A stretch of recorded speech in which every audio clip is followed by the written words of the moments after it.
What are the pros and cons of bipartisan representation on the City Council? Mr. Fonte? Yes. Ms. Jen Harding? Mr. Abilla? And Mr. Miranda? Go. Yes. Bipartisanship, I think, is it's absolutely necessary. I think it's great for the town. Listen, we need to work together to get things done, whatever party you're on. But right now, it's pretty much heavy one way. I think we all know it's one Democrat up on council, so I think there's little parity there. And I think if you have a little bit more parity, should Larissa and myself get the support of the residents on November 6th, I think it's a good thing for the town. I mean, the only thing that could come from that is more debate. Right now, like I said, the deck is stacked, so to speak, and any ordinance can get killed or passed through with little debate. I mean, because it's going to get killed or passed. It's basically one-sided. I think if you have a little bit more parity, I believe that, you get a little bit more debate, a little bit more talk, and I don't see how that's a bad thing for the council or for the residents in general. I think it's good to have open communication with the residents and between council members, and I think a little bit more even would do the borough well. Thank you. Thank you. Ms. Jen Harding? Well, first I want to start by telling you just a little something interesting I learned the other day.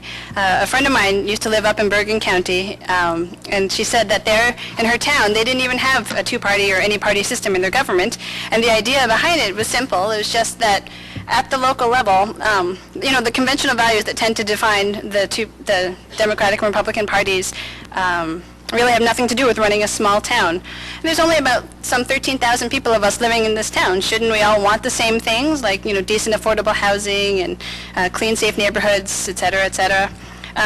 But the fact is, we do have a two-party system right now, and that's what we have to work with. So if my running mate and I both get elected to the council, like you said, our council will be evenly split.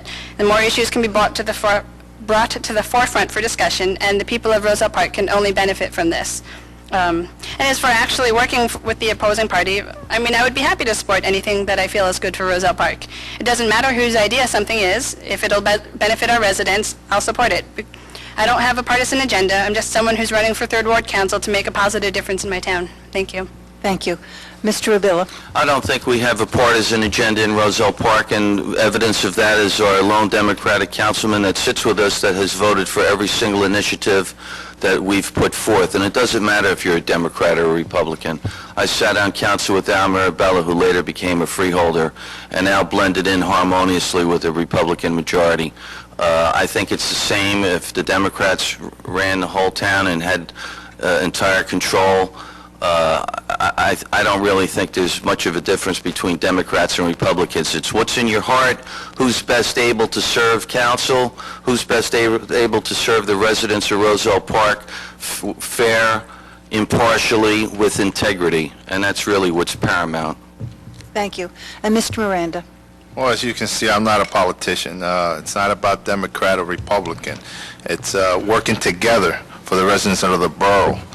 And I think working together, we can address the residents' issues and concerns. And I believe if we all work together, we can all get along and get the residents to be a part of this community. Thank you.